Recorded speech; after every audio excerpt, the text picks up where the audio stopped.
اعوذ باللہ السمیع العلیم من الشیطان اللعین الرجیم بسم اللہ الرحمن الرحیم الحمد للہ الذی ہدانا لہذا وما كنا لنہتدی لولا ان ہدانا اللہ لقد جاءت رسل ربنا بالحق والصلاة والسلام والتحية والإكرام على رسول الأنام البشير النذير السراج المنير الطهر الطاهر الدر الفاخر البحر الزاخر العالم الباهر الرسول المسدد والمصطفى الأمجد الذي سمي في السماء أحمد وفي الأرضين أبي القاسم محمد اللهم صل على محمد وآله الطيبين الطاهرين المعصومين المظلومين واللعنة الدائمة الباقية على أعدائهم أجمعين من ليلنا هذا إلى يوم الدين أما بعد فقد قال الله العظيم في كتابه الكريم بسم الله الرحمن الرحيم الحمد لله رب العالمين صلوات پر دیں محمد اللهم صل على محمد وآل محمد امام حسن مجتبی علیہ السلام کے شب شہادت ہے۔ اس حوالے سے آپ حضرات سے گزارش ہے کہ ایک بآواز بلند صلوات عنایت فرمائیں۔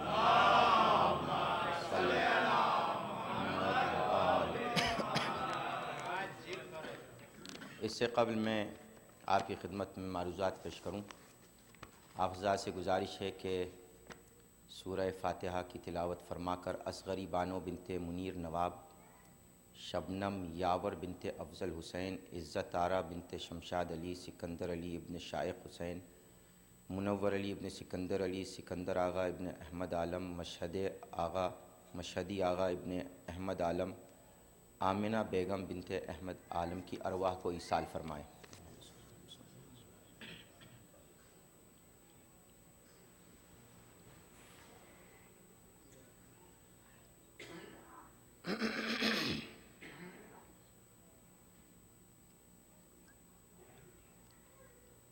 اللهم صل على محمد وعلى محمد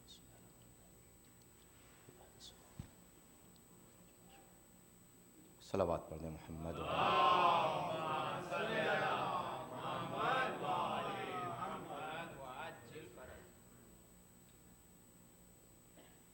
برادر معظم، حجت الاسلام المسلمین مولانا سید محبوب مہدی عابدی النجفی صاحب، جنہوں نے یہاں آپ کے درمیان عشرہ اولیٰ کو خطاب فرمایا، ظاہر سی بات ہے وہ میرے بزرگ بھی ہیں،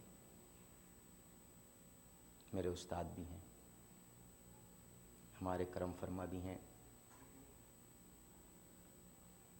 اور کبھی تقابل بھائیوں میں مت کیجیے گا۔ استاد استاد ہوتا ہے، شاگرد شاگرد ہوتا ہے، اس لیے کہ سب بھائی برابر نہیں ہوتے۔ زمینیں سب ہیں لیکن ساری زمینیں برابر نہیں ہیں۔ اللہ نے خانہ کعبہ کی زمین کو ہدن للعالمین کہہ کے اس کو شرف بخشا۔ آسمان سب ہیں لیکن عرش عظیم ایک ہی ہے۔ نبی سب ہیں لیکن صاحب خلق عظیم ایک ہی ہے۔ امام سب ہیں لیکن نبع عظیم ایک ہی ہے۔ تو دنیا میں کوئی چیزیں برابر نہیں ہوتی، تو ہم یہ کہہ سکتے ہیں کہ جب دو سگے بھائی برابر نہیں ہو سکتے تو امت اور نبی کیسے ایک جیسے ہو سکتے ہیں؟ تو بہرحال ان کا خطاب سورہ بقرہ سے متعلق تھا، جو آپ حضرات کی سماعتوں کے نظر انہوں نے کیا اپنی علمی بنیادوں پر، اور میں نے سعی کی ہے، کوشش کی ہے کہ نہج البلاغہ کے پہلے خطبے کو آپ حضرات کے سامنے عنوان گفتگو قرار دوں، اس لیے کہ سورہ بقرہ سے پہلے ایک سورہ ہے جسے سورہ حمد کہتے ہیں اور فاتحۃ الکتاب کہتے ہیں۔ یہ جو خطبہ اول ہے مولائے کائنات کا، یہ نہج البلاغہ کے لیے فاتحۃ الکتاب ہے، اور ذات مولائے کائنات نے اس خطبے کے جو 5 مراحل بیان کیے ہیں وہ میں آپ کی خدمت میں انشاءاللہ عرض کروں گا۔ پہلے مرحلے میں مولائے کائنات نے ذات الہی کے صفات جلال و جمال و کمال کو بیان فرمایا ہے۔ دوسرے حصے میں مولائے کائنات نے خلقت کائنات سے متعلق اپنی لسان اللہی زبان سے گفتگو فرمائی ہے، اور تیسرے جز میں انہوں نے خلقت ملائکہ سے متعلق کلام فرمایا ہے، اور چوتھا حصہ حضرت آدم کی خلافت سے متعلق ہے، اور 5واں حصہ بعثت انبیاء، اور اس میں ایک الگ حصہ خاص طور سے بعثت نبی اکرم صلی اللہ علیہ وآلہ وسلم سے متعلق ہے۔ تو ان ایام میں مجھے آپ کی خدمت میں اسی ذیل میں بیان کرنا ہے انشاءاللہ، اور ظاہر سی بات ہے پہلے میں تھوڑا سا نہج البلاغہ کے سلسلے میں آپ کی خدمت میں عرض کر دوں کہ نہج البلاغہ سن 404 ہجری میں علامہ سید شریف جو سید مرتضیٰ کے بھائی تھے انہوں نے ترتیب دی تھی۔ مولائے کائنات کے خطبات، ان کے خطوط اور ان کے اقوال کو آپ نے جمع کیا ہے۔ کل ملا کر 439 خطبے، تھوڑے خطبے ایک دو زیادہ ہیں، کہیں کسی میں 439 ہیں اور کسی میں 438 ہیں خطبے، اور کچھ تقریباً 319 خطوط اور 779 کلمات ہیں۔ یہ مجموعہ ہے نہج البلاغہ کا۔ کچھ لوگوں نے یہ اعتراض کیا، جس میں سرے دست اور سب سے پہلے اعتراض کرنے والے ابن تیمیہ تھے۔ انہوں نے یہ اعتراض کیا کہ یہ کلام مولائے کائنات کا نہیں ہے، حضرت علی کا نہیں ہے، یہ خود سید رضی نے اور اس طرح کے کچھ ان کے ہم عصروں نے مل کے جمع کر کے مولا علی کے نام سے منسوب کر دیا ہے۔ جب یہ بات ابن ابی الحدید معتزلی جو اہل سنت کے بہت جید عالم رہے اور انہوں نے شرح نہج البلاغہ بھی لکھی ہے، ان کے سامنے ان کے شاگردوں نے رکھی، تو انہوں نے کہا کہ تم نے مجھ سے تو کہہ دیا ہے، یہ اپنے عوام کے درمیان مت کہنا کہ یہ کلام سید شریف رضی یا ان کے جیسے علماء کا ہے، اس لیے کہ پھر ہمارے عوام یہ سوچنے پہ مجبور ہو جائیں گے کہ جب ان کے علماء کے کلام کا یہ معیار ہے تو امام کے کلام کا کیا معیار ہوگا۔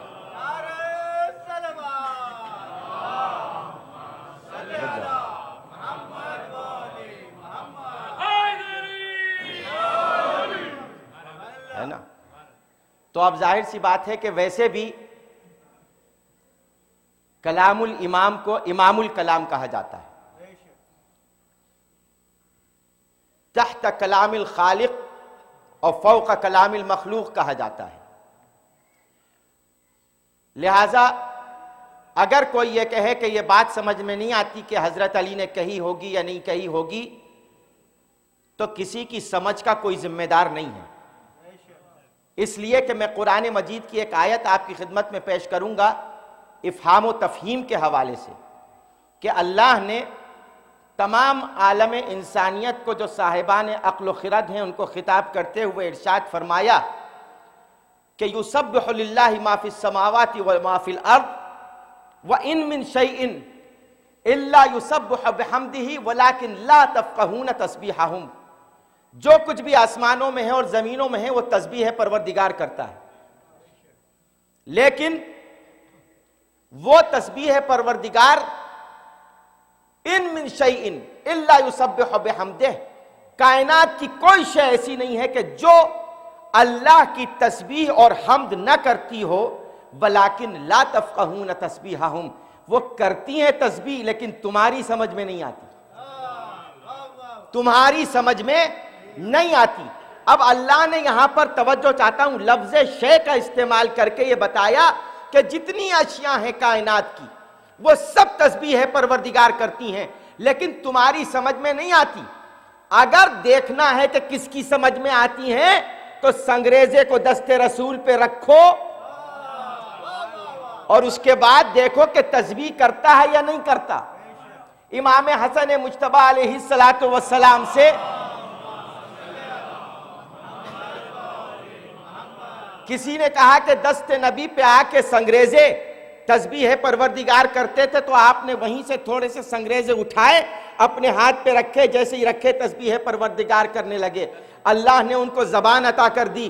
تو اب کچھ لوگ جو وہاں پر بیٹھے ہوئے تھے جو یہ چاہتے تھے کہ کسی صورت سے امامت کو تنزلی دیں اور امامت کو گرائیں لوگوں کی نظروں میں، انہوں نے بھی کچھ سنگریزے اٹھا کے موٹے موٹے ذرا بھاری سے اپنے ہاتھ پہ رکھے، اور رکھنے کے بعد بہت دیر تک لیے رہے، وہ پتھر کے پتھر بنے رہے۔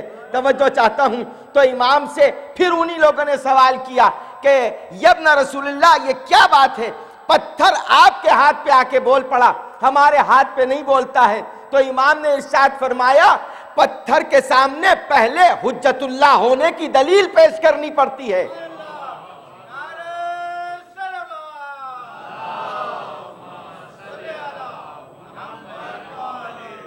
توجہ ہے نا؟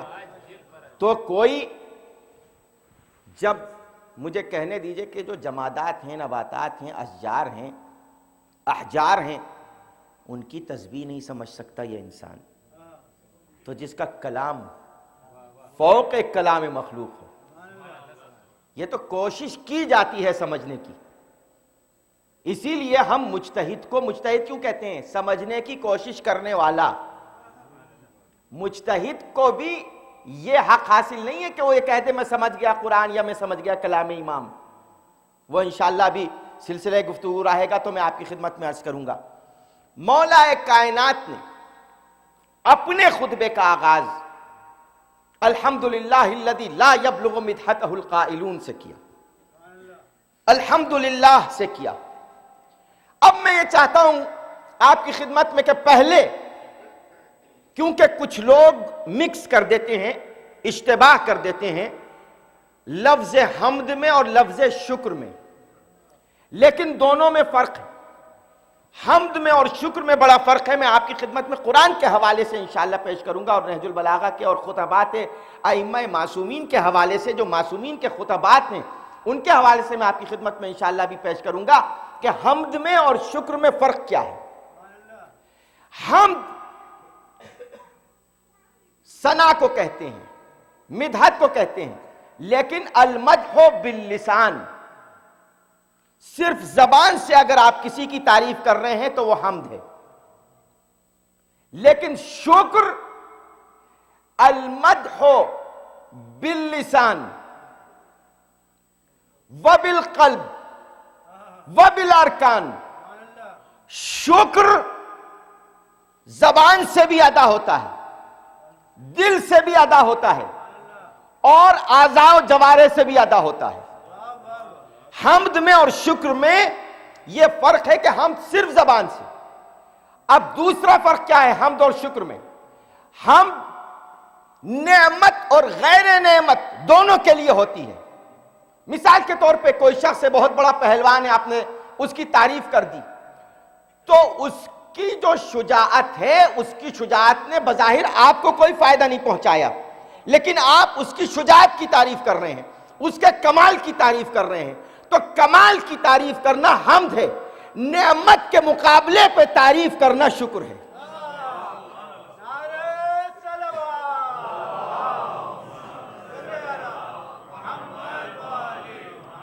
نعمت کے مقابلے پر تعریف کرنا شکر ہے۔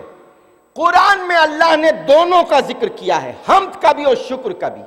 میں پہلے آپ کی خدمت میں شکر کی بات کرتا ہوں تاکہ پھر سلسلہ حمد سے ہی جڑا رہے، کہ اللہ نے تمام عالم انسانیت کو مخاطب کرتے ہوئے سورہ مبارکہ ابراہیم کی 7ویں آیت میں ارشاد فرمایا، وَإِذْ تَأَذَّنَ رَبُّكُمْ، اللہ نے حکم دے دیا ہے، لَإِن شَكَرْتُمْ لَأَزِيدَنَّكُمْ وَإِن كَفَرْتُمْ إِنَّ عَذَابِي لَشَدِيدٌ، اگر تم نے میری دی ہوئی نعمتوں کا شکر ادا کیا تو میں تمہاری نعمتوں میں اضافہ کروں گا، وَإِن كَفَرْتُمْ، اور اگر تم نے میری نعمتوں کا انکار کر دیا تو إِنَّ عَذَابِي لَشَدِيدٌ۔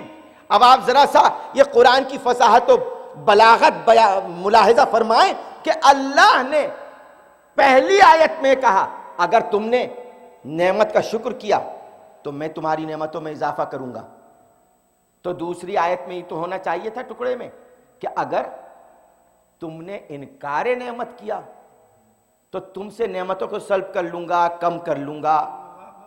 لیکن اللہ نے کمی کی بات نہیں کہی، ڈائریکٹ عذاب کی بات کہی۔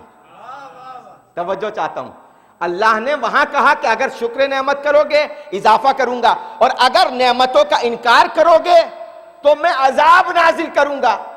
اب یہ اللہ نے عام نعمتوں کا ذکر کیا ہے کہ اگر کفران نعمت کرو گے تو عذاب نازل کروں گا۔ تو اب یہ بات اگر پریکٹیکلی دیکھنی ہو تو اس جگہ دیکھ لو جہاں نعمتیں تمام ہو رہی تھیں، انکار کرنے والے نے جیسے ہی انکار کیا عذاب نازل ہو گیا۔ صلوات پڑھیں محمد و آل محمد۔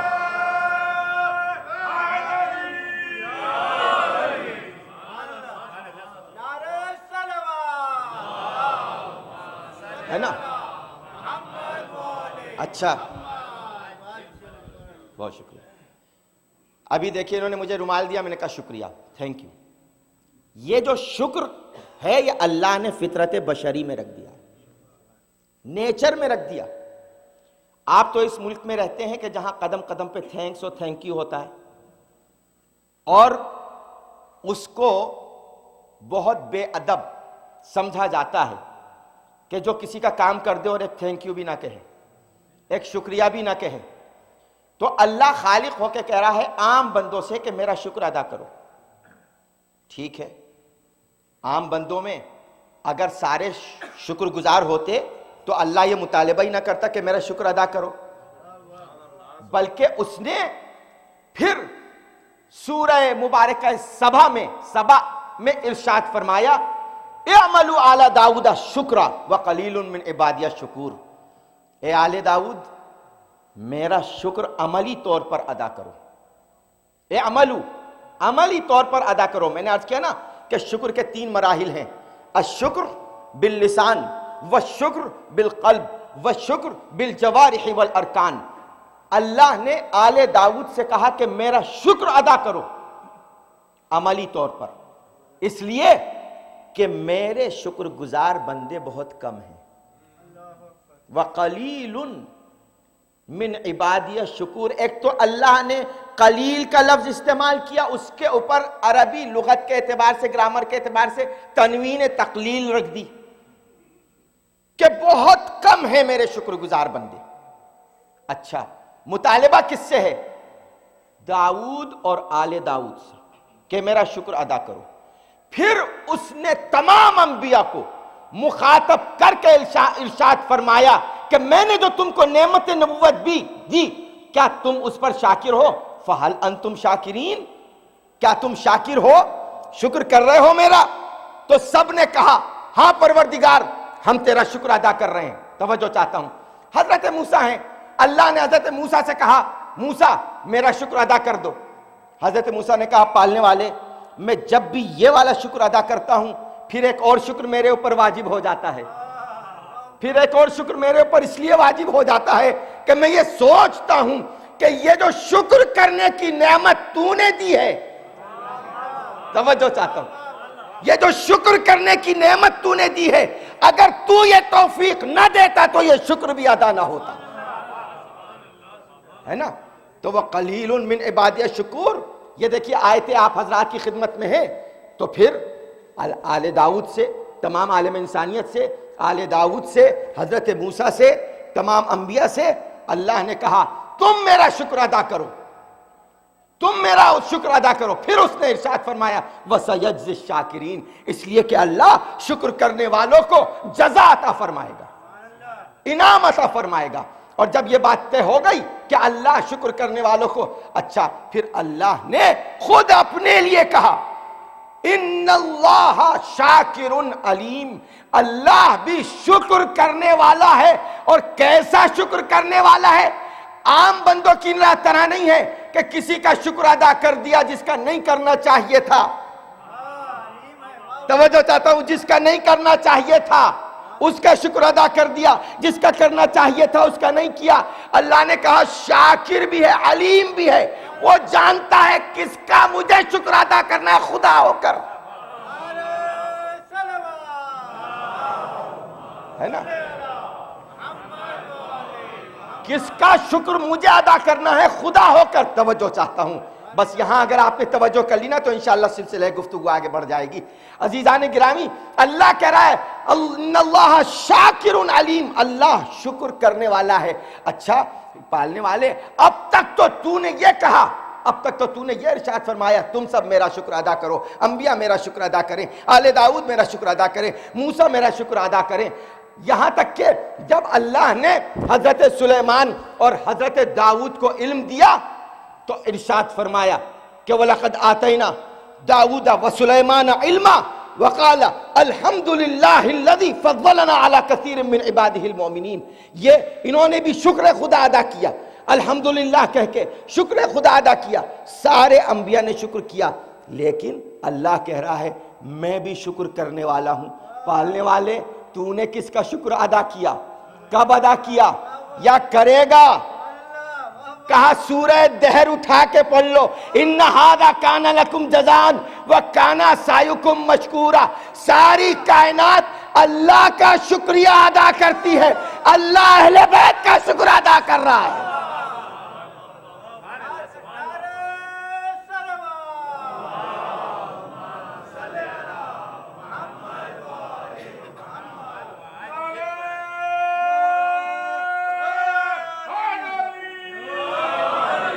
جزاک اللہ مولانا صاحب، توجہ ہے نا؟ تو یہ ہے شکر. حدیث میں آیا ہے من لم یشکر المخلوق لم یشکر الخالق. جو مخلوق کا شکر ادا کرنے کی عادت نہیں رکھتا وہ اللہ کا بھی شکر ادا نہیں کر سکتا ہے. اس لیے یہ تھینک یو، یہ شکریہ کہنے کی عادت بہت اچھی ہے، اسے باقی رہیے. یہ شکریہ کہنے کی عادت سے پہلے اسلام نے ڈالی ہے، یہ دنیا نے لے لی اسلام سے. لیکن آپ تاریخ اسلام اٹھا کے پڑھیے تو تھینک یو شکریہ کہنے کی. اسی لیے تو شکر کے 3 مدارج ہیں، زبان سے، دل سے اور ارکان و جوارح سے. تو اسی لیے تو اب وہ کون سا موقع ہے جو تینوں چیزیں ایک ساتھ جمع ہو جائیں گی شکر میں؟ توجہ چاہتا ہوں، زبان بھی، دل بھی، اعضاء و جوارح بھی. زبان سے یا علی کہا شکر ادا ہو گیا، توجہ چاہتا ہوں. دل میں علی کی محبت آ گئی، شکر ادا ہو گیا. فضائل اہل بیت سنے گئے، پڑھے گئے، ماتم ہوا، مجلس ہوئی، یہ شکر بالارکان ہے، یہ ارکان کا شکر ہے، یہ اعضاء و جوارح کا، یہ عملی شکر ہے جو آپ انجام دے رہے ہیں. اس لیے کہ یہ نعمتیں ہیں. توجہ چاہتا ہوں، یہ ہیں نعمتیں. اچھا یہ بات ہو گئی شکر کی. اب آئیے ذرا سا میں آپ کی خدمت میں، آج مجلس تھوڑا تاخیر سے شروع ہوئی ہے تو مجھے حکم دیا گیا ہے کہ جس وقت پہ مجلس ختم ہوتی ہے اس پہ ختم کی جائے. میں کوشش کروں گا انشاءاللہ، کیونکہ میں طولانی زیادہ پڑھنے کا عادی نہیں ہوں، اس لیے کہ جہاں سے توجہات ہٹنا لگے وہاں میٹر دینا بیکار. ایک صلوات پڑھیں مل جل کر محمد اور آل محمد پر.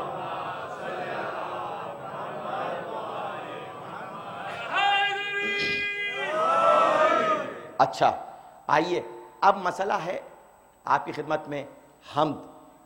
یہ تو شکر کی بات ہو گئی، اور یہ شکر کی بات میں نے اس لیے کہی کہ آپ اگر خطبات ائمہ معصومین کو ایک دوسرے سے ملا کے دیکھیں تو بخدا ایسا لگتا ہے کہ جیسے ان سب کا مرکز ایک ہی ہے جہاں سے یہ کلام صادر ہوا ہے، ان سب کا ایک ہی مرکز ہے۔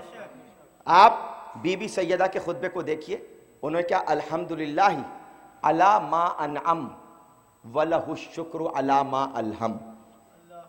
جناب سیدہ نے کیا کہا؟ حمد الہی ہے کس کی؟ علی ما انعم، اس کی جس نے ہم پر نعمتوں کا نزول کیا۔ یہ کہاں خطبہ دے رہی ہیں؟ کس جگہ دے رہی ہیں؟ یہ سب تو آپ کو پتا ہے نا۔ اللہ نے قرآن میں کہا یعرفون نعمت اللہ ثم ینکرونہا، اللہ کی نعمت کو یہ جانتے ہیں کہ یہ نعمت ہے، پھر بھی انکار کرتے ہیں۔ یہ خطبہ کس کے لیے دینے آئی تھی؟ میں تو اکثر و بیشتر کہتا ہوں بی بی سیدہ فدق کے لیے خطبہ دینے آئی تھی، پیڑوں کے لیے، درختوں کے لیے، زمین کے لیے، جائیداد کے لیے، جن کے صدقے میں ساری دنیا خلق ہوئی ہے، وہ چند درختوں کے لیے خطبہ دینے کے لیے آئیں گی؟ نہیں، ولایت، نعمت ولایت کے لیے، دفاع کے لیے آئی تھی جناب سیدہ۔ تو یہ بتایا الحمدللہ علی ما انعم کہہ کر کہ تم چاہو علی کی ولایت کی نعمت کا جتنا بھی انکار کر دو، یہ نعمت رہے گی ہمارے ہی گھرانے میں، ہمارے ہی گھر میں رہے گی، ہمارے گھر سے نعمت ولایت باہر نہیں جائے گی۔ الحمدللہ کہا جناب سیدہ نے۔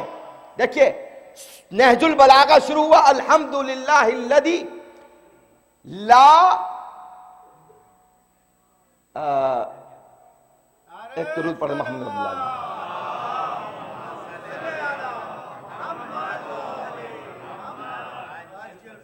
الحمدللہ الذی لا یمدح مدحتہ القائلون، مدحت کرنے والے، مدح کرنے والے، حمد کرنے والے، ثنا کرنے والے، یہ زبان سے اللہ کی مدح نہیں کر سکتے۔ یہ مولا کائنات پہلا ٹکڑا ہے نہج البلاغہ کا، توجہ چاہتا ہوں۔ الحمدللہ الذی لا یبلغ مدحتہ القائلون، کوئی نہیں پہنچ سکتا اس کی مدح و ثنا تک، اس کی تعریف تک۔ اچھا، یہ جو اللہ کی توصیف و ثنا کی ہے مولا کائنات نے، سوائے مولا کائنات کے کسی کو حق حاصل نہیں ہے کہ اللہ کی ذات کی توصیف و ثنا کر دے۔ کیوں؟ اس لیے کہ خود قرآن مجید میں اللہ نے ارشاد فرمایا سبحان اللہ اما یصفون الا عباد اللہ المخلصین۔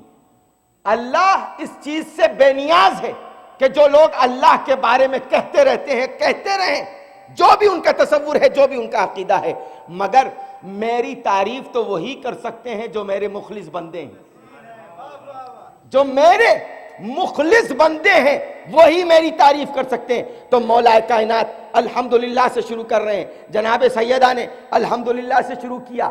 اچھا، میں نے تاریخ کھنگالی، دیکھی، مطالعہ کیا کہ سب سے پہلے الحمدللہ قرآن نازل ہونے سے پہلے کس نے کہا؟ توجہ چاہتا ہوں۔ سب سے پہلے قرآن نازل ہونے سے پہلے الحمدللہ کس نے کہا؟ بھئی قرآن نازل ہونے سے پہلے قرآن میں اقوال ہیں الحمدللہ کے، جیسے جب اللہ نے حضرت ابراہیم کو اسحاق اور اسماعیل جیسے فرزند دیے تو حضرت ابراہیم نے دعا کی الحمدللہ الذی وہبنی علی الکبر اسحاق و اسماعیل، الحمدللہ الذی وہبنی علی الکبر، اس نے مجھے اس شیخوخیت میں، اس بڑھاپے میں، اس بزرگی میں اسماعیل اور اسحاق جیسے دو فرزند دیے، الحمدللہ کہا۔ حضرت ابراہیم نے کہا الحمدللہ۔ اچھا، حضرت سلیمان اور یعقوب، حضرت سلیمان اور داؤد نے کیا کہا؟ الحمدللہ الذی فضلنا علی کثیر من المؤمنین، اللہ نے ہم کو جو یہ تھوڑا سا علم دیا، وَلَقَدْ آتَيْنَا داؤد و سلیمان علما، پھر یہاں تنوین تقلیل ہے، ہم نے تھوڑا سا علم دیا۔ توجہ چاہتا ہوں، کس کو دیا تھوڑا سا علم؟ داؤد اور سلیمان کو۔ تو انہوں نے کیا کہا؟ الحمدللہ الذی فضلنا علی کثیر من عبادہ المومنین، اس تھوڑے سے علم کی وجہ سے بہت سے مومنین پر ہم کو فضیلت بخشی۔ تو اگر علم تھوڑا سا آتا ہے تو وہ مومنین پر فضیلت پا جاتا ہے، لیکن اگر پوری کتاب کا علم آتا ہے تو وہ امیر المومنین بن جاتا ہے. توجہ ہے نا؟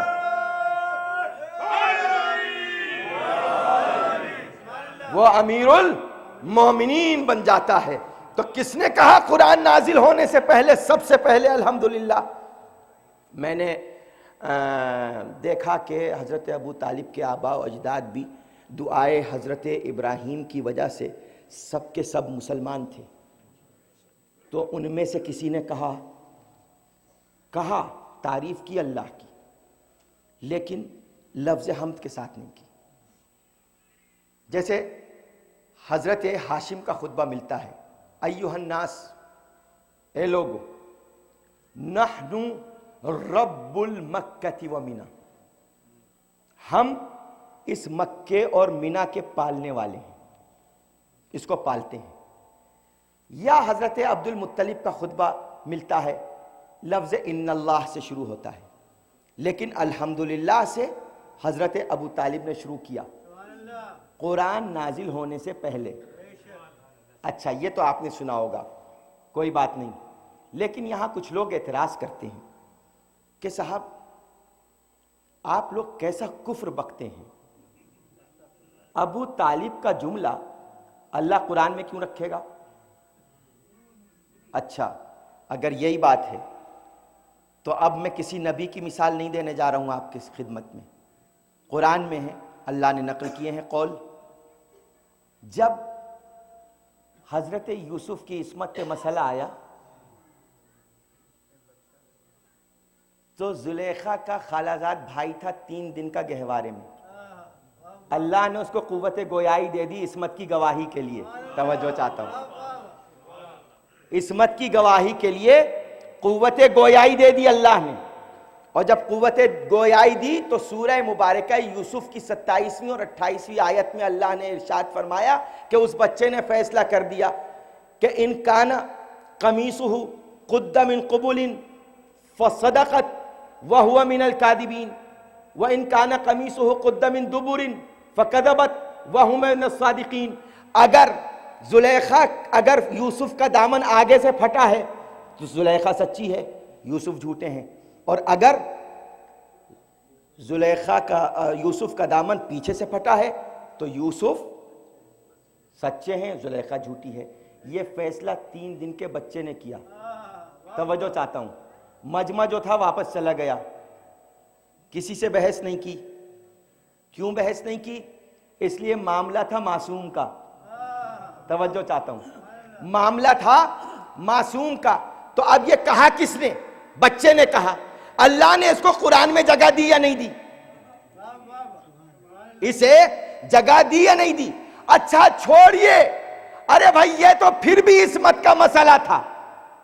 فرعون سورہ مبارکہ نازعات، فرعون کیا کہتا تھا سب سے؟ انا ربکم الاعلی، میں تمہارا بڑا خدا ہوں، بڑا ربکم الاعلی، تمہارا بڑا خدا ہوں.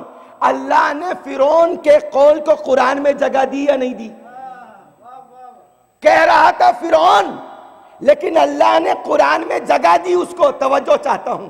اور یہ فرعون تھا کون؟ فرعون قتل کرنا چاہتا تھا موسیٰ کا. موسیٰ تھے نبی. تو اب مجھے کہنے دو، اللہ جب فرعون جیسے قاتل نبی کی بات قرآن میں رکھ سکتا ہے تو ابو طالب جیسے محافظ نبی کا قول؟ توجہ ہے نا؟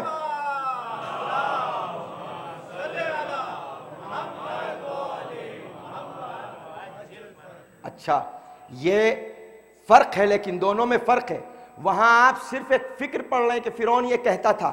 اللہ نے اس کلمہ الحمدللہ کو ابو طالب کے نہ صرف جز قرآن بنایا، جز نماز بھی بنا دیا. وہ بھی واجب نماز پڑھیں آپ یا مستحب نماز پڑھیں، الحمدللہ سے تو آپ کو گزرنا ہے. اچھا صاحب خصائص کبریٰ انہوں نے لکھا، جو اہل سنت ہیں، کہ رسول اللہ سے روایت ہے کہ الحمدللہ کہنے والا اللہ سے سب سے زیادہ قریب ہو جاتا ہے جب وہ الحمدللہ کہتا ہے. توجہ چاہتا ہوں. جب وہ الحمدللہ کہتا ہے تو اللہ سے سب سے زیادہ قریب ہو جاتا ہے اس جملے کی بنیاد پر. تو پہلے کس نے کہا؟ پہلے کون قریب ہوا؟ اللہ سے پہلے کون قریب ہو رہا ہے؟ تم ایک طرف کہتے ہو کافر تھا، دوسری طرف کہتے ہو کہ جو الحمدللہ کہے وہ اللہ سے قریب ہو جاتا ہے.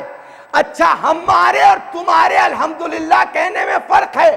ہم ایک دوسرے کے سامنے الحمدللہ کہہ رہے ہیں، ابو طالب نے رسول کے سامنے الحمدللہ کہا. توجہ ہے نا؟ رسول کے سامنے الحمدللہ کہا ابو طالب نے. اور یہی نہیں بلکہ حضرت ابو طالب کا یہ قول پھر رسول نے کہاں دہرایا؟ آپ مکے کی تاریخ دیکھیے. مکے میں رسول اللہ نے کوئی خطبہ دیا؟ رسول اللہ کے سب سے مشہور خطبہ خطبہ غدیر ہے. رسول اللہ نے وہاں بھی یہی ابو طالب کا جملہ دہرایا، الحمدللہ الذی علا فی توحدہ. حمد ہے اس خدا کی جو بلند ہے اپنے یکتا ہونے میں، اکیلے ہونے میں، واحد ہونے میں. انسان جب اکیلا ہوتا ہے تو اپنے آپ کو کمتر سمجھنے لگتا ہے، لیکن وہ اکیلا ہے اور بڑا ہے، وہ تنہا ہے اور بڑا ہے، اسے کسی کی ضرورت نہیں ہے. یہ خطبہ غدیر کا آغاز کر رہے ہیں رسول اللہ الحمدللہ کہہ کر، الحمدللہ الذی علا فی توحدہ ودنا فی علوہ، اور بلند ہوتے ہوئے بھی اپنے بندے سے قریب ہے. بلند ہوتے ہوئے بھی اپنے بندے سے قریب ہے. نحن اقرب الیہ من حبل الورید، یہ خطبہ غدیر ہے مولا کائنات کا، رسول عربی کا روز غدیر. اچھا، اس کے بعد آپ نے خطبہ فدق سنی رکھا ہے، الحمدللہ الذی علی ما انعم ولہ الشکر علی ما الہم. یہ الحمدللہ کس نے کہا؟ بی بی سیدہ نے کہا. اس کے بعد جن کی آج شب ہے تذکرہ ہے، جب جنگ جمل میں ان کو مولا کائنات نے امام حسن مجتبی علیہ السلام کو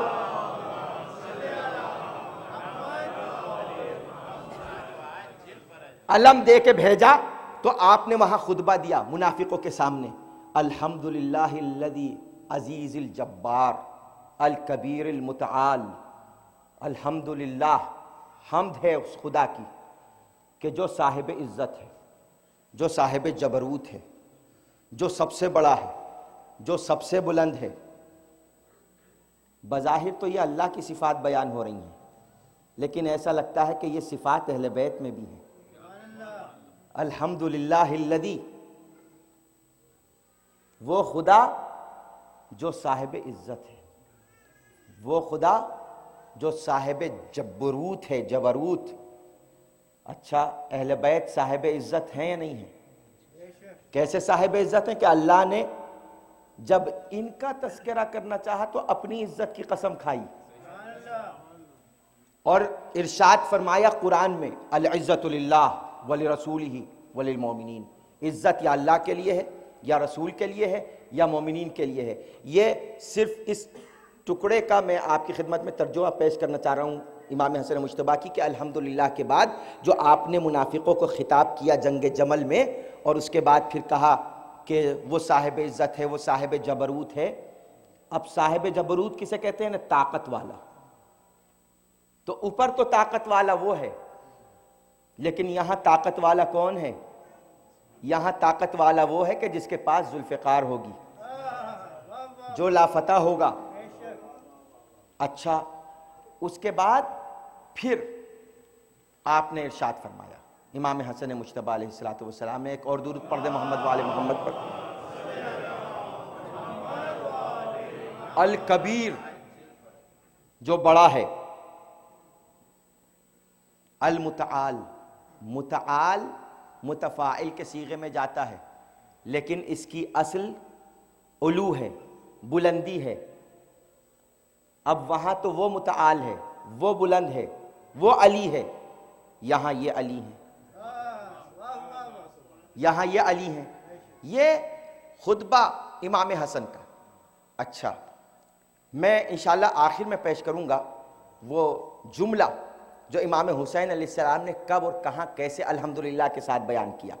لیکن یہاں پہ میں رک کے ایک بات کہوں گا کہ چونکہ اس گھرانے کے خون میں الحمدللہ رچ بس گیا تھا. توجہ چاہتا ہوں، الحمدللہ جتنا ان کی زبان سے اچھا لگتا ہے اتنا کسی کی زبان سے اچھا نہیں لگتا. کبھی صاحب منبر سلونی منبر کی بلندی سے کہہ رہا ہے الحمدللہ، کبھی سیدہ منافقوں کے دربار میں کہہ رہی ہیں الحمدللہ. توجہ چاہتا ہوں، کبھی حسن مجتبیٰ جنگ جمل میں کہہ رہے ہیں الحمدللہ، اور کبھی عباس ابن علی علمدار کربلا خانہ کعبہ کی چھت پر کھڑے ہو کر کہہ رہے ہیں الحمدللہ الذی شرف ھذا البیت بقدوم ابی.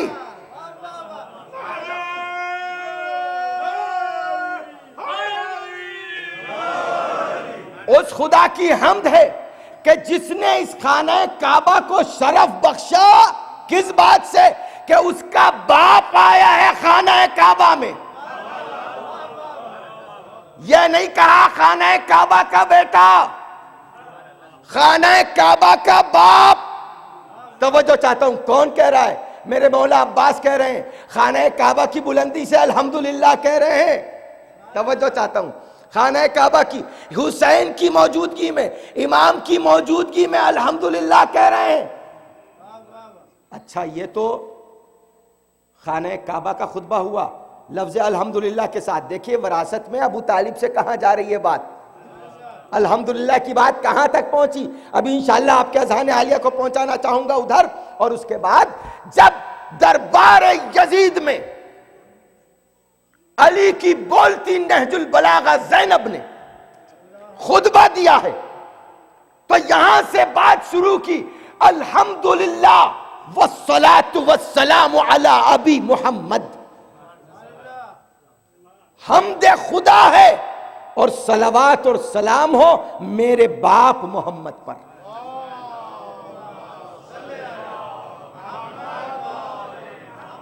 بھائی دیکھیے قرآن نے کیا کہا، ما کان محمد ابا احد من رجالکم ولکن رسول اللہ وخاتم النبیین. محمد تم میں سے کسی کے باپ نہیں ہے، تم میں سے کسی کے باپ نہیں ہے. خدا کی قسم آپ خطبہ فدق اٹھائیے، خطبہ زینب اٹھائیے، دونوں کا مطالعہ کیجئے تو پتہ چلے گا لہجہ ایک، انداز ایک، گفتگو ایک، مقصد ایک، ہدف ایک، فکر ایک، عقیدہ ایک، انداز بیان ایک، انداز گفتگو ایک. توجہ چاہتا ہوں، شجاعت کا انداز ایک، جیسے وہاں سیدہ بول رہی تھی یہاں زینب بول رہی تھی. توجہ چاہتا ہوں، وہاں سیدہ بول رہی تھی یہاں زینب بول رہی تھی. وہاں سیدہ نے کہا ایھا الناس اعلموا انی فاطمہ و ابی محمد. اے لوگوں پہچان لو میں فاطمہ ہوں، میرا باپ محمد ہے. یہاں زینب کہہ رہی ہیں الحمدللہ والصلاة والسلام علی ابی محمد.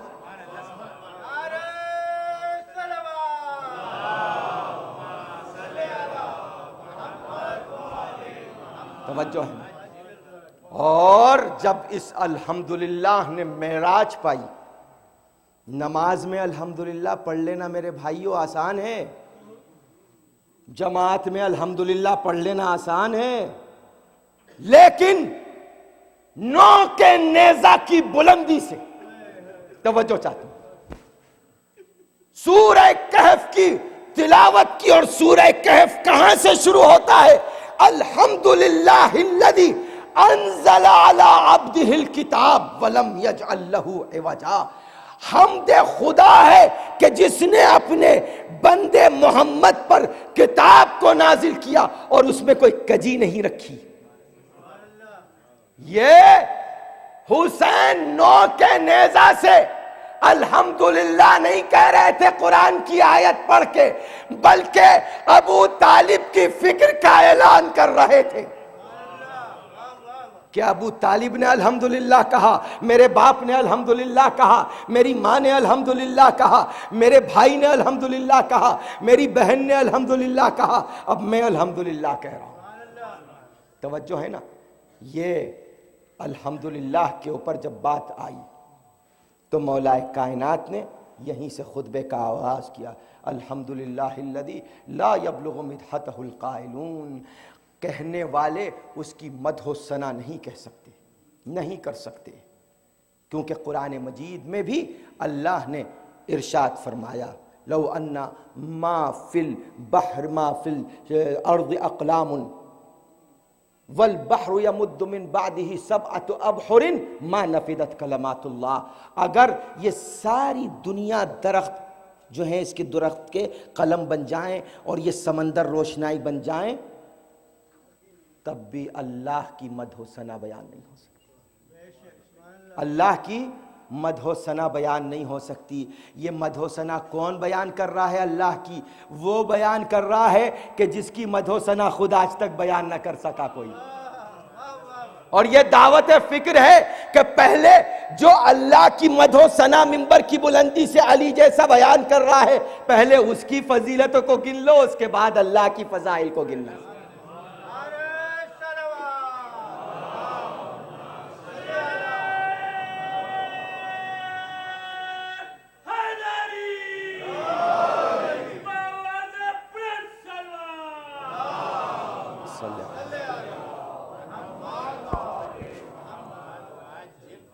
ٹھیک ہے، تو یہاں پر مولا کائنات نے اسٹارٹ لیا ہے، عاجزی کا احساس دلایا ہے بندوں کو کہ تم اس زبان سے کیا اللہ کی مدح و ثنا کرو گے جو زبان فنا ہونے والی ہے. وہ باقی، تم فانی. وہ واجب الوجود، تم ممکن الوجود. وہ رازق، تم مرزوق. وہ عالم، تم جاہل.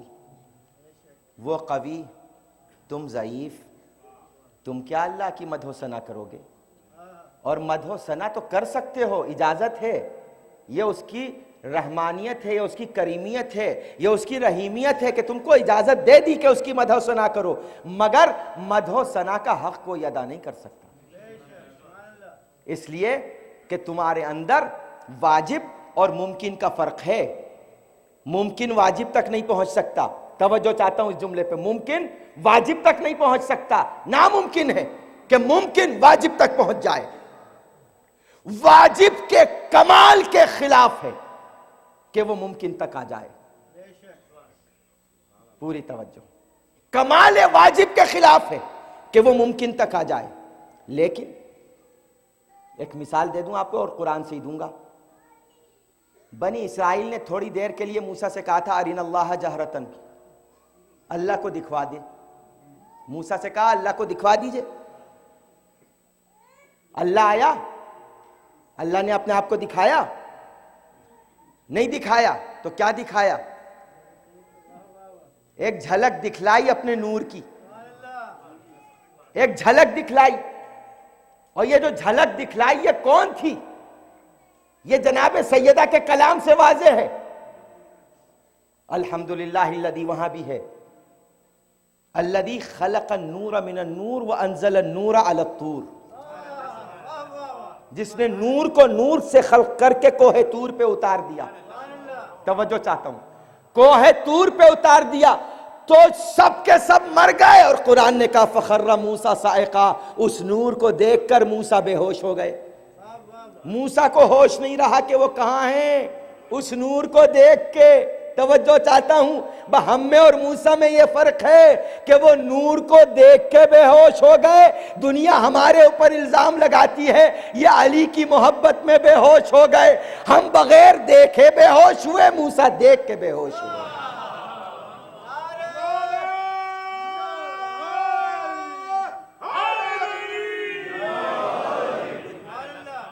ہے نا؟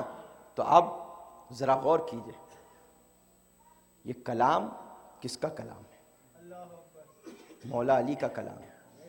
لا یبلغ. دیکھیے یہاں پہ کیا مولا نے استعمال کیا؟ لفظ یبلغ. یہ ہے بلغ سے. بلغ یبلغ. بلاغن اس کا مصدر ہے بلاغ.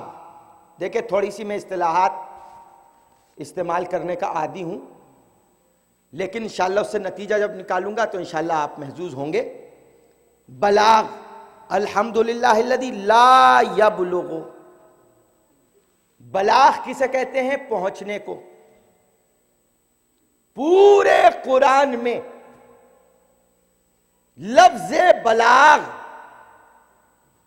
مصدر استعمال ہوا ہے ایک جگہ، جب انبیاء نے اللہ سے کہا وما علینا الا البلاغ، ہمارا کام پہنچانا تھا، پہنچا دیا۔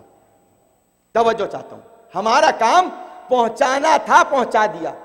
لیکن پورے قرآن میں ایک اسی مصدر سے لے کر امر کا صیغہ اللہ نے استعمال کیا، یا ایھا الرسول بلغ، پہنچا دیجئے، پہنچا دیجئے۔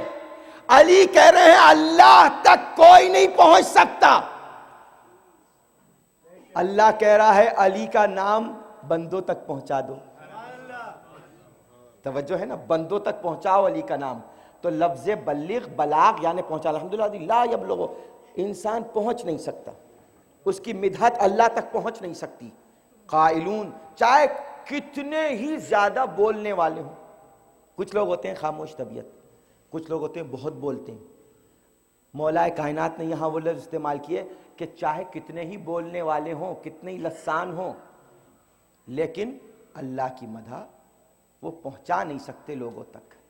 اللہ اکبر، یہ معرفت کے جملے ہیں مولا کائنات نے کہے، اور یہی وہ مولا ہیں کہ جنہوں نے اس بات پہ رونا نہیں رویا کہ خلافت چھن گئی۔ ظاہری طور پہ خلافت چھن گئی، چھن جائے۔ میرے مولا سے کسی نے کہا کہ مولا یہ آپ کے مخالف ہیں، آپ ان کی مدد کیوں کرتے ہیں؟ مخالف ہیں، آپ کے دشمن ہیں، آپ ان کی مدد کیوں کرتے ہیں؟ تو کہا کہ تو نے خالق کو نہیں دیکھا؟ لوگ اس کو نہیں مانتے پھر بھی ان کو رزق دیتے ہیں۔ اللہ رزق دیتا ہے ان کو، دیتا ہے نہیں دیتا؟ ہر ایک کو رزق دیتا ہے اللہ۔ تو ان بندوں نے اللہ کو ماننا چھوڑا ہے، اللہ نے انہیں اپنا بندہ ماننا نہیں چھوڑا۔ انہوں نے مجھے امام ماننا چھوڑا ہے، لیکن میں تو سمجھتا ہوں کہ میں ان کا امام ہوں، لہٰذا میں تو سب کی مدد کروں گا، کوئی مجھ سے مدد مانگے تو بھی کروں گا، نہ مانگے تو بھی کروں گا۔ اسی کو کہتے ہیں مظہر صفات الہی، اسی کو کہتے ہیں مظہر صفات الہی، کہ جو صفات اللہ میں ہے وہی صفت ان کے اندر ہے۔ بہت جلدی ایک جملہ آپ کی خدمت میں پیش کر کے انشاءاللہ اس کے بعد ختم دعا، کہ اس خطبے میں مولا کائنات نے حضرت ابو طالب سے لے کے جتنے میں نے آپ کے سامنے تمام معصومین کے اقوال پیش کیے الحمدللہ کے حوالے سے، کسی نے الحمدلرب نہیں کہا، الحمدلرازق نہیں کہا، الحمدلکریم نہیں کہا، الحمدلعظیم نہیں کہا، اللہ کی کوئی صفت نہیں استعمال کی، بلکہ لفظ جلالہ۔ توجہ چاہتا ہوں، اللہ لفظ جلالہ ہے، اللہ لفظ جلالہ ہے، یعنی اللہ کہہ دیا تو اب اللہ یعنی صرف اللہ۔ قل هو اللہ احد، بس اللہ ایک ہی ہے، اللہ کے علاوہ کوئی دوسرا اللہ نہیں ہو سکتا۔ لا تدعوا مع اللہ الہا آخر، اللہ کے ساتھ کسی اور اللہ کو مت پکارو، اللہ نہیں کہہ سکتے کسی کو، لیکن اللہ عظیم بھی ہے، اللہ رحیم بھی ہے، اللہ کریم بھی ہے، اللہ رازق بھی ہے، اللہ رزاق بھی ہے، اللہ سخی بھی ہے، اللہ کریم بھی ہے۔ اللہ میں ساری صفات ہیں، صفات ثبوتیہ ہیں، صفات سلبیہ ہیں، ساری صفات ہیں۔ 99 یا 999 اسماء الحسنہ ہیں۔ جوشن کبیر اٹھا کے پڑھیے اور دیکھیے اللہ کے کتنے اسماء ہیں۔ توجہ چاہتا ہوں، لیکن کوئی صفت مولا کائنات نے حضرت ابو طالب سے لے کے اس گھرانے نے اللہ کی کوئی صفت استعمال نہیں کی، اس لیے کہ اگر صفت استعمال کرتے، اگر یہ کہتے الحمدلرازق، حمد ہے رازق کی، تو محدود صفت ہو جاتی، اگر کہتے الحمدلکریم تو محدود صفت ہو جاتی، الحمدلعظیم محدود صفت ہو جاتی۔ اس میں ذات کو استعمال کیا، اور سارے فلاسفہ کہتے ہیں کہ اس میں ذات اس میں صفت سے الگ نہیں ہو سکتی، جہاں ذات اللہ کی ہوگی وہاں ہر صفت خود اس ذات اللہ میں آ جائے گی۔ توجہ، بس اسی سے فائدہ اٹھاتے ہوئے میں آپ کی خدمت میں عرض کرنا چاہتا ہوں، دنیا ہم سے کہتی ہے یا علی کیوں کہتے ہو؟ دیکھو جس طرح اس کے بہت سی صفات ہیں ایسے ہی میرے مولا کی بھی بہت سی صفات ہیں۔ میرے مولا کرار بھی ہیں، غیر فرار بھی ہیں، لافتہ بھی ہیں، میرے مولا کریم بھی ہیں، میرے مولا عظیم بھی ہیں، نبع عظیم بھی ہیں، میرے مولا ابو تراب بھی ہیں، میرے مولا ابو الحسن بھی ہیں، میرے مولا زوج بتول بھی ہیں، میرے مولا داماد رسول بھی ہیں۔ لیکن ہم ان صفات کا ذکر نہ کر کے یا علی اس لیے کہتے ہیں کہ جیسے اللہ کی اسم ذات کے ساتھ ساری صفات آ جاتی ہیں، ایسے ہی امامت کی اسم ذات کا نام علی ہے۔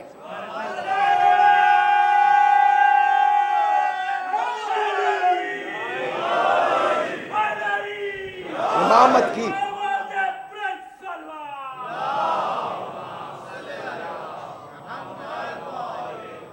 امامت کی اسم ذات کا نام علی ہے۔ علی کہہ دیا، ہر صفت آ گئی، شجاعت بھی آ گئی، سخاوت بھی آ گئی، کراریت بھی آ گئی، غیر فراریت بھی آ گئی، لافتہ بھی آ گیا، اور یہی نہیں بلکہ ہر امام کا نام علی کے ساتھ آ گیا، اس لیے کہ حسن بھی علی ہیں، حسین بھی علی ہیں، سید سجاد بھی علی ہیں، 12ویں امام بھی علی ہیں۔ تو ہم صرف یا علی نہیں کہتے، یا علی کے ساتھ ہر امام کا نعرہ لگاتے ہیں، ہر امام کا نعرہ لگاتے ہیں، اس لیے کہ لفظ علی اس میں ذات ہے امامت کے لیے، اس میں ذات ہے امامت کے لیے۔ اور ظاہر سی بات ہے کہ دنیا کتنی بھی کوششیں کر لے، اس لیے کہ حل جزاء الاحسان الا الاحسان، یہ نہج البلاغہ کا پہلا خطبہ ہے جو میں آپ کی خدمت میں پیش کر رہا ہوں، اور نہ جانے کتنے تو خطبات آپ کے جمع نہیں ہو سکے اور ضائع ہو گئے، اس لیے کہ ادوار رہے بنی امیہ کے، ادوار رہے بنی عباس کے، ادوار رہے عثمانیہ دور حکومت کے، اور نہ جانے کتنی حکومتیں آئیں جو سب کی سب دشمن علی اور آل علی تھیں۔ اس لیے انہوں نے کوشش یہ کی کہ کسی صورت سے علی کا نام نہ پہنچے، کسی صورت سے لوگوں تک علی کی فضیلت نہ پہنچے، لیکن اب جو پہنچ گئیں تو وہ اتنی پہنچ گئیں کہ لوگوں کو شک ہونے لگا کہ یہ فضیلت کہیں گڑھ کے تو نہیں پڑھی جا رہی، کہیں گڑھ کے تو نہیں پڑھی جا رہی۔ نہیں، معاف کیجئے گا، میں ایک جملہ ہمیشہ کہتا ہوں، فضیلت گڑھنے کی وہاں ضرورت پڑتی ہے جہاں فضیلت خود فضیلت ان لوگوں سے جاتی ہو، لیکن جب فضیلتیں خود ان کا در تلاش کرتی ہوئی آتی ہیں تو وہاں فضیلت گڑھنے کی ضرورت نہیں ہوتی ہے۔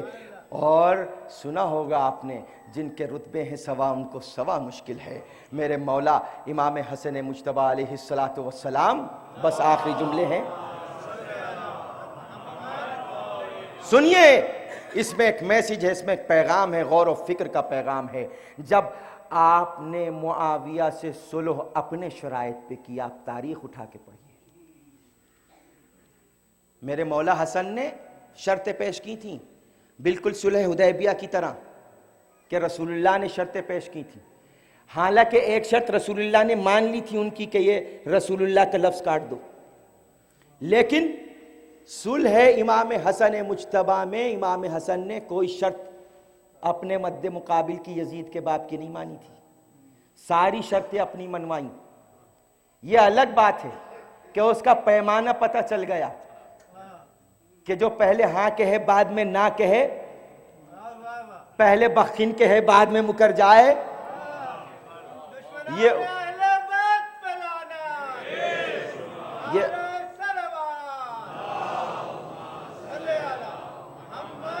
اسی گھرانے سے تو تعلق رکھتا ہے، یہ اسی فکر سے تو تعلق رکھتا ہے۔ تو امام حسن مجتبیٰ نے اپنے اس پہ شرطیں اپنی بنیاد پہ کی، وہ پلٹ گیا، امام نہیں پلٹے۔ لیکن ذرا غور کیجئے جو میں کہنے جا رہا ہوں، بہت نازک مسئلہ ہے ایمان کا، آسان نہیں ہے، مومن ہونا آسان نہیں ہے، اثنا عشری ہونا آسان نہیں ہے، غیبت پہ یقین رکھنا آسان نہیں ہے، مولا کا چاہنے والا ہونا۔ جو لوگ اس وقت میرے مولا کے شیعہ کہلاتے تھے، شیعہ، اور شیعت کی علامت کیا تھی کہ آپ کے دشمنوں تک سے نفرت کرتے تھے، جب آپ نے صلح کی تو وہی کچھ شیعہ آئے اور آتے تھے، اور امام حسن مجتبیٰ کی مظلومیت تو دیکھیے، آ کے سلام کرتے تھے، السلام علیکہ یا مذل المومنین، اے مومنوں کو ذلیل کرنے والے، السلام علیکم۔ معاذ اللہ معاذ اللہ، یعنی وہ لوگ تھے کہ جو اپنی فکر کو فکر امام سے بلند سمجھ رہے تھے۔ امامت کی اطاعت ہوتی ہے، امامت کی اطاعت جیسے عباس نے کی، اسے کہتے ہیں اطاعت۔ اور آج کی شب بڑی عظیم شب ہے، ایک نبی اور ایک امام، دو کی شب شہادت ہے، لیکن ہمارے ان امام کو حسن سبز قبا بھی کہا جاتا ہے۔ یہ وہ امام ہیں کہ جنہوں نے اپنی پوری زندگی لوگوں کو کھلانے پلانے میں سخاوت کرنے میں گزاری، لیکن آپ سنتے ہیں نا کہ میرے مولا کو زہر دیا گیا، ایک بار نہیں دیا، یہ 7ویں مرتبہ تھا جس میں آپ کے کلیجے کے ٹکڑے گر کے لگن میں آئے۔ اللہ اکبر۔ زہر کا جب اثر ہونا شروع ہوا آپ پر تو آپ کو پتا ہے سب سے پہلے میرے مولا حسن مجتبیٰ نے کس کو بلایا؟ اپنے بھائی حسین کو بلایا، اپنے بھائی حسین کو بلایا، اور بلانے کے بعد اپنے گھر والوں کو بلایا، اور بلانے کے بعد کہا کہ اے حسین انت امیر علیہم بعدی، تم میرے بعد ان کے حاکم ہو، تم میرے بعد ان کے سرپرست ہو، تم میرے بعد جو تم کہو گے یہ مانیں گے۔ پھر اپنے گھر والوں سے کہا جو میرا بھائی حسین تم سے کہہ دے اس کو مان لینا، اللہ اکبر، اس کو تسلیم کر لینا۔ باتیں ہو رہی ہیں، ایک روایت میں ہے کہ آپ 3 دن تک اس تکلیف میں مبتلا رہے، 3 دن تک امام حسن امام حسین دونوں باتیں کر رہے ہیں کہ ایک مرتبہ دق الباب ہوا، حسین جو دروازہ کھولنے گئے تو کیا دیکھا؟ بہن زینب کھڑی ہوئی ہے، بہن زینب کھڑی ہوئی ہے، اور آنے کے بعد ایک مرتبہ کہا کہ بھائی میں آپ کی یہ کیا حالت دیکھ رہی ہوں؟ کہ بہن زینب، اب سنیں حسن مجتبیٰ کا جملہ، بہن زینب تم جو میری حالت دیکھ رہی ہو تمہارا ابھی اس سے بڑا امتحان ہونے والا ہے، کربلا میں اس سے بڑا امتحان ہونے والا ہے، اللہ اکبر۔ اور اس کے بعد امام حسن مجتبیٰ نے اپنے فرزند قاسم کو بلایا،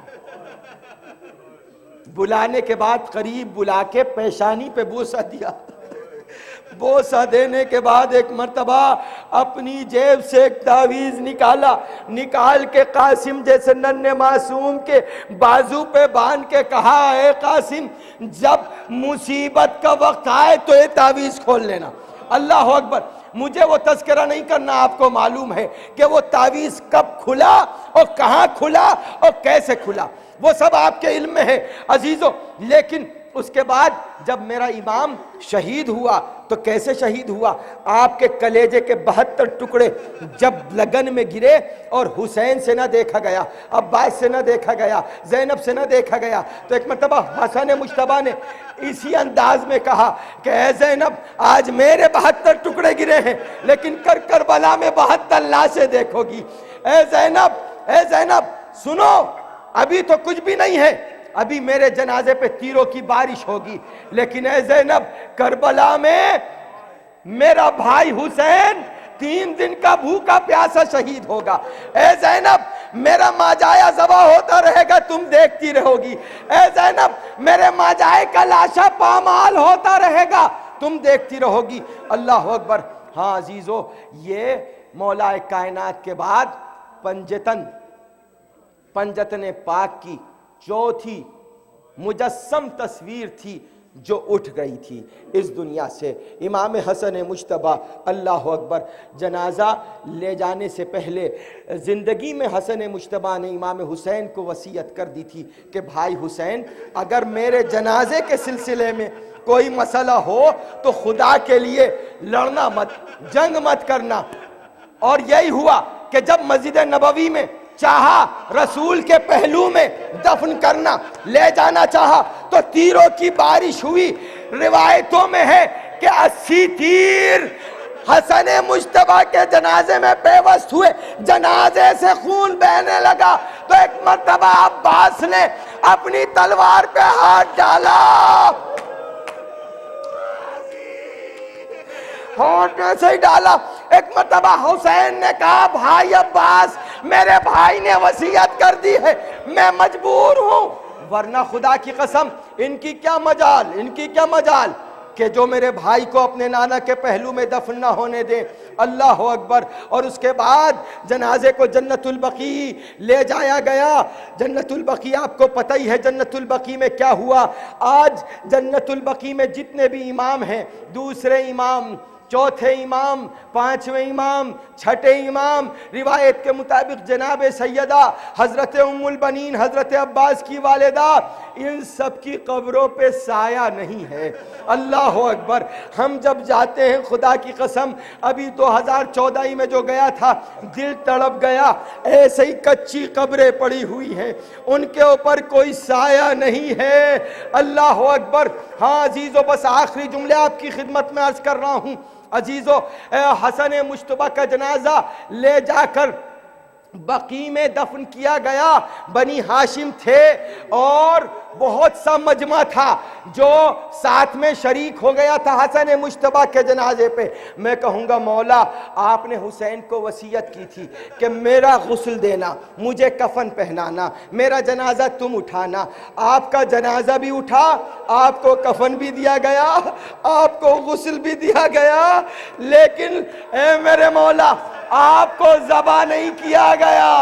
ہاں میر انیس کہتے ہیں کہ خنجر کو جو گردن پہ ستمگار نے رکھا، اللہ اکبر میرے مولا ذرا کربلا کا منظر تو دیکھیے کہ خنجر کو جو گردن پہ ستمگار نے رکھا، حضرت نے اشارہ کیا ایک لحظہ ٹھہر جا۔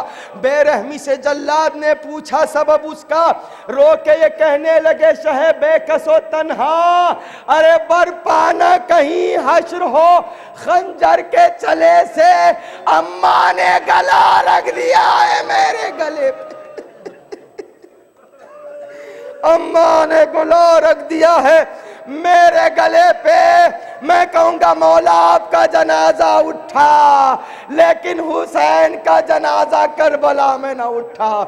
اسی لیے آج ہم شبیہ تابوت برآمد کرتے ہیں کہ حسن مجتبیٰ ہم وہاں کل نہ تھے، آج آپ کا شبیہ تابوت برآمد کرتے ہیں۔ واہ حسنا واہ حسینہ کی صدائیں بلند کرتے ہوئے زینب ام کلثوم اپنے گھر۔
حسن سبز کباب بے خطا مارا گیا، سبط رسول دو سرا واہ حسن سبز کباب بے خطا مارا گیا، سبط رسول دو سرا واہ حسن سبز کباب بے خطا مارا گیا، سبط رسول دو سرا واہ حسن سبز کباب بے خطا مارا گیا، سبط رسول دو سرا واہ حسن سبز کباب بے خطا مارا گیا، سبط رسول واہ حسن سبز کباب زہر سے ٹکڑے گئے، خون سے کفن لال ہوا، واہ حسن سبز کباب بے خطا مارا گیا، سبت رسول دوسرا وحسن سبز کباب زہر سے ٹکڑے جگر خون سے کفن لال ہوا وحسن سبز کباب مار گیا سبت رسول دوسرا وحسن سبز کباب بے خطا مارا گیا سبت رسول دوسرا وحسن سبز کباب بے خطا مارا گیا سبت رسول دوسرا وحسن سبز کباب زہر سے ٹکڑے جگر خون سے کفن لال ہوا وحسن سبز کباب بے خطا مارا گیا وحسن سبز کباب بے خطا مار گیا سبت رسول دوسرا وحسن سبز کباب خون گلتے ہوئے بھائی کو بہن نے دیکھا اور تڑپ کر یہ کہا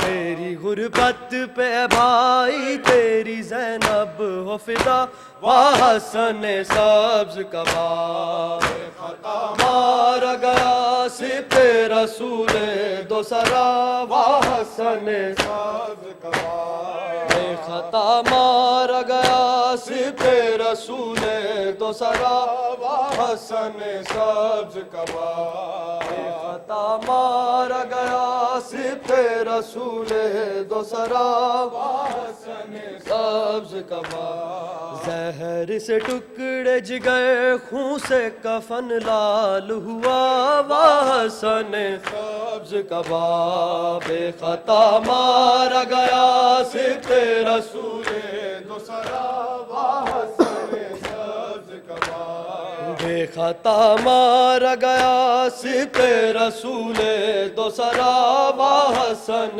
سبز کباب بے خطا مارا گیا سبت رسول دوسرا وحسن سبز کباب خون گلتے ہوئے بھائی کو بہن نے دیکھا اور تڑپ کر یہ کہا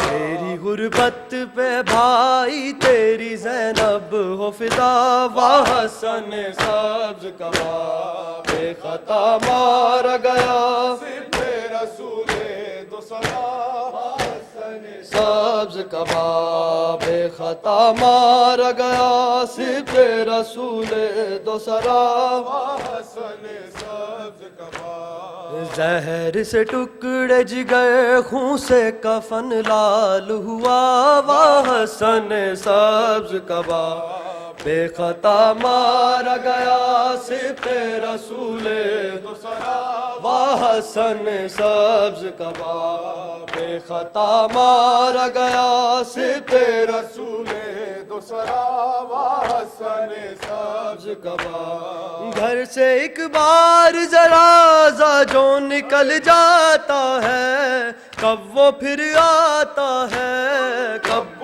آتا ہے ایسا تابوت ہے یہ لوٹ کے جو گھر آیا وحسن سبز کباب بے خطا مارا گیا سبت رسول دوسرا وحسن سبز کباب بے خطا مارا گیا سبت رسول دوسرا وحسن سبز کباب بے خطا مارا گیا سبت رسول دوسرا وحسن سبز کباب بے خطا مارا گیا سبت رسول دوسرا وحسن سبز کباب گھر سے ایک بار جنازہ جو نکل جاتا ہے کب وہ پھر آتا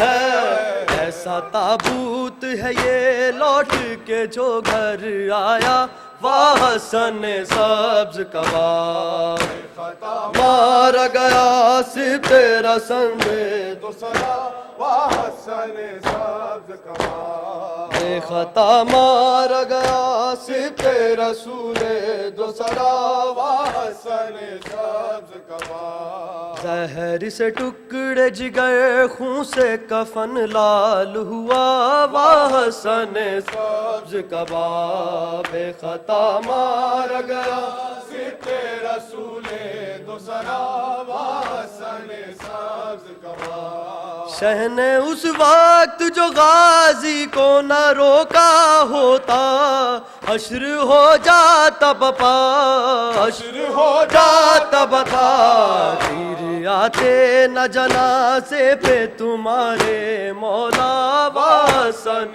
سبز کباب بے خطا مارا گیا صف رسول دو سرا واہ حسن سبز کباب بے خطا مارا گیا صف رسول دو سرا واہ حسن سبز کباب بے خطا مارا گیا صف رسول دو سرا واہ حسن سبز کباب زہر سے ٹکڑے جگر خون سے کفن لال ہوا واہ حسن سبز کباب بے خطا مارا گیا صف رسول دو سرا واہ حسن سبز کباب بے خطا مارا گیا صف رسول دو سرا واہ حسن سبز کباب شہ نے اس وقت جو غازی کو نہ روکا ہوتا حشر ہو جاتا بپا ہو جاتا بپا تیر آتے نہ جنازے پہ تمہارے مولا واہ حسن سبز کباب بے خطا مارا گیا صف رسول دو سرا واہ حسن سبز کباب بے خطا مارا گیا صف رسول دو سرا واہ حسن سبز کباب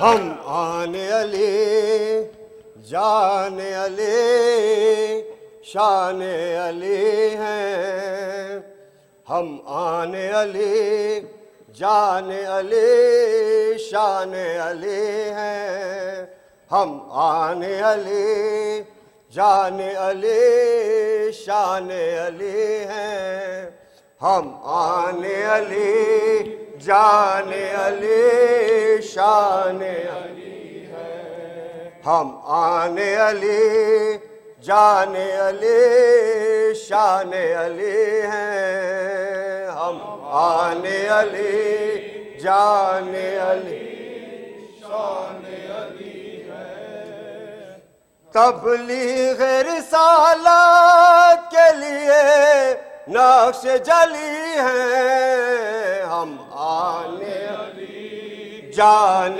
علی شان علی ہیں تبلیغ رسالت کے لیے نقش جلی ہیں ہم آن علی جان علی شان علی ہیں ہم لوگوں سے سیکھے کوئی مرنے کا سلیقہ ہم لوگوں سے سیکھے کوئی مرنے کا سلیقہ ہم لوگوں سے سیکھے کوئی مرنے کا سلیقہ ہم لوگوں سے سیکھے کوئی مرنے کا سلیقہ طوفان حوادث میں ابھرنے کا طریقہ طوفان حوادث میں ابھرنے کا طریقہ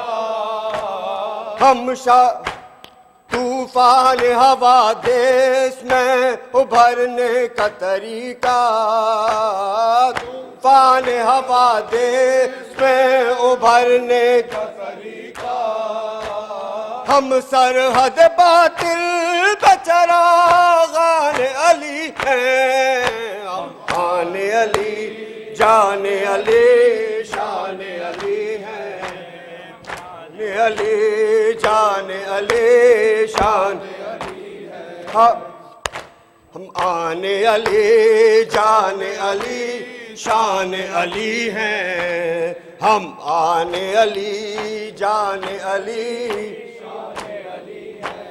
ہم بدر میں صفین میں خیبر میں ملیں گے، ہم بدر میں صفین میں خیبر میں ملیں گے، ہر موڑ پہ ہم دین کے لشکر میں ملیں گے، ہر موڑ پہ ہم دین کے لشکر میں ملیں گے، ہم روز ازل ہی سے فدایان علی ہیں، ہم آن علی جان علی شان علی ہیں، آن علی جان علی شان علی ہے، قاتل کو بھی ہم شربت شیریں کا سلا دیں، قاتل کو بھی ہم شربت شیریں کا سلا دے، جو خون بہائے اسے ہم شہد پلا دے، جو خون بہائے اسے ہم شہد پلا دے، ہم کوثر و تسلیم بعنوان علی ہیں، ہم آن علی جان علی شان علی ہے، ہم کیا ہے یہ بغداد کی دیواروں سے پوچھو، ہم کیا ہے یہ بغداد کی دیواروں سے پوچھو، ہم کون ہے خون آشنا تلواروں سے پوچھو، ہم کون ہے خون آشنا تلواروں سے پوچھو، ہم قتل گئے عشق پہ عنوان علی ہیں، ہم آن علی جان علی شان علی ہیں، ہم آن علی جان علی،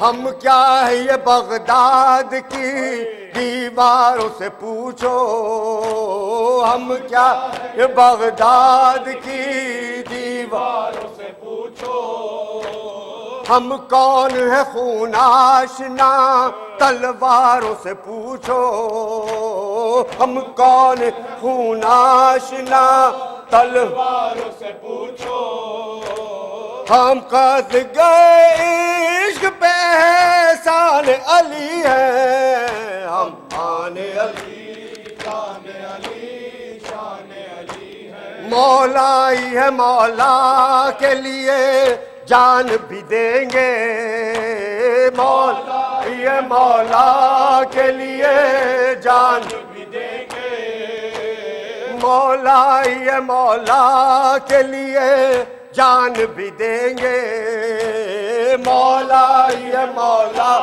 کے لیے جان بھی دیں گے، یہ کفر ہے تو کفر کا الزام بھی لیں گے، یہ کفر تو کفر کا الزام بھی لیں گے، ہم لوگ تو ہر روز صلاح خان علی ہیں، ہم آن علی جان علی شان علی ہے، جو تیر لگا اصغر کم سن کے گلے پر، جو تیر لگا اصغر کم سن کے گلے پر، وہ بانوے مزتر نکل آئی ہیں کھلے سر، وہ بانوے مزتر نکل آئی ہیں کھلے سر، شبیر ہے اور سورہ قرآن علی ہے، ہم آن علی جان علی شان علی ہے، تبلیغ رسالت کے لیے ناقش جلی ہے، حسین حسین حسین حسین حسین حسین حسین حسین. یہ نوحہ خاص طور سے امام حسن علیہ السلام کی تابوت کے سلسلے میں ہے.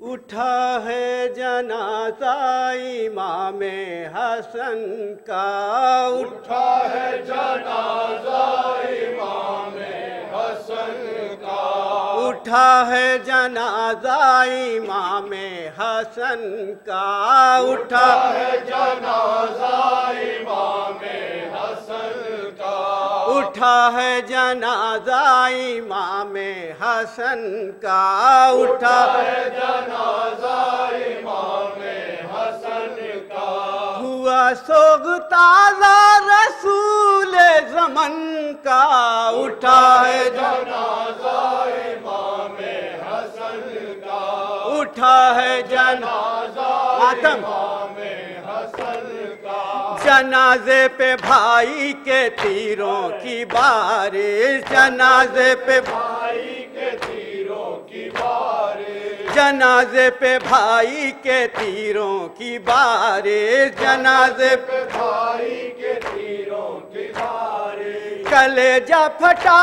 جا رہا ہے بہن کا، اٹھا ہے جنازہ امام حسن کا، اٹھا جنازہ امام حسن کا، دہائی ہے نانا، دہائی ہے نانا، دہائی ہے نانا دہائی ہے نانا، دہائی ہے نانا، دہائی ہے نانا، دہائی ہے نانا دہائی ہے نانا، ہے نوحہ یہی زینب خستہ تن کا، اٹھا جنازہ امام حسن کا، اٹھا جنازہ امام حسن کا، مدینے کی گلیوں میں ہے شور ماتم، مدینے کی گلیوں میں ہے شور ماتم، مدینے کی گلیوں میں ہے شور ماتم، مدینے کی گلیوں میں ہے شور ماتم، کی چوتھا ستو گر گیا پنجتن کا، اٹھا ہے جنازہ امام حسن کا، اٹھا جنازہ امام حسن کا، کلیجہ ہوا زہر میں ٹکڑے ٹکڑے، کلیجہ میں ٹکڑے ٹکڑے، گرا تشت میں خون سارا بدن کا، اٹھا ہے جنازہ امام حسن کا، اٹھا جنازہ امام حسن کا، کیا ہے بھائی نے بھائی کو رخصت کیا، بھائی نے بھائی کو رخصت کیا ہے بھائی نے بھائی کو رخصت کیا ہے، بھائی نے بھائی کو رخصت، گلا چوم کر شاہ تشنا دہن کا، اٹھا ہے جنازہ امام حسن کا، اٹھا جنازہ امام حسن کا، نواسے نے نانا کا پہلو نہ پایا، نواسے نے نانا کا پہلو نہ پایا، نواسے نے نانا کا پہلو نہ پایا، نواسے نے نانا کا پہلو نہ پایا، ستم ایک یہ بھی ہے چرخ کہن کا، اٹھا ہے جنازہ امام حسن کا، اٹھا ہے جنازہ حسن کا، ملا کم سنی میں جو داغ یتیمی، ملا کم میں جو داغ یتیمی، ملا کم سنی میں جو داغ یتیمی، ملا سنی میں جو داغ یتیمی، عجب حال ہے قاسم گل بدن کا، اٹھا ہے جنازہ امام حسن کا، اٹھا جنازہ امام حسن کا، کرے کیوں نہ ماتم بہے کیوں نہ آنسو، کرے کیوں نہ ماتم بہے کیوں نہ آنسو، کرے کیوں نہ ماتم بہے کیوں نہ آنسو، کرے کیوں نہ ماتم بہے کیوں نہ آنسو، شباہت یہ غم ہے امام حسن کا، اٹھا جنازہ امام حسن کا، اٹھا ہے جنازہ امام حسین حسین حسین حسین حسین حسین